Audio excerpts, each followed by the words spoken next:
வணக்கம் மக்களே. நான் வேலை செய்கிறத ஒரு சின்ன வீடியோவாக போடணும் ஆசை. அந்த ஆசை இன்னைக்கு தான் நிறைவேறும் நினைக்கிறேன். அதாவது மரவள்ளி கிழங்கு குச்சி சீவுறது எப்படின்னு உங்களை காட்ட போகிறேன். நானும் என் வீட்டுக்காரம்மா தரக்கு போட்டு விட்டுருக்கோம். அவங்க தரக்கு போடுவாங்க, நான் சீவி கொடுப்பேன் அவங்களுக்கு. நாங்கள் 2 பேர் தான் வேலை பார்க்குறோம். இந்த கிழங்கை பார்த்துக்கிட்டிங்களா? அந்த கிழங்கு எப்படியும் ஒரு 3 கிலோ இருக்கும். இந்த 3 கிலோ கிழங்கை நான் கையை எடுக்காமல் கட்டையே வச்சு சீவ போகிறேன்.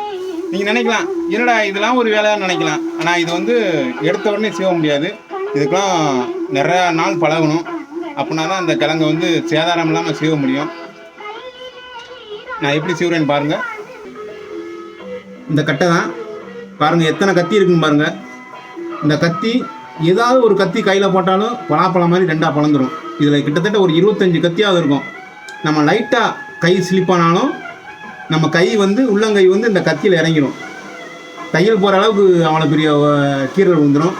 ஆனால் எங்களுக்கு அது சகஜமாக போச்சு, எங்களுக்கு பழகிருச்சு. இதான் பார்த்துக்கணும்.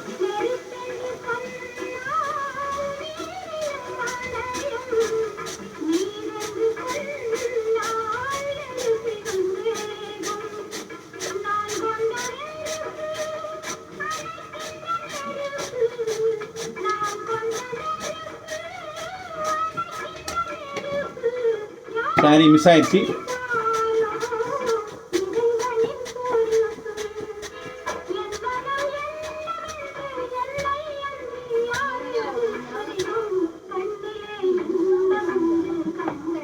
அவ்வளோதான் மக்களே. இதை தேய்ச்சி நல்லா ஊற்றுக்கு போட்டு மாட்டி அவ்வளோ சேவை மாதிரி குச்சி குச்சா வந்துடும்.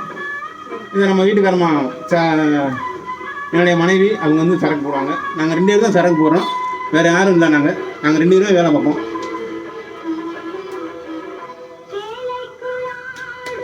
வணக்கம் மக்களே. முடிஞ்சால் ஒரு லைக் போடுங்க.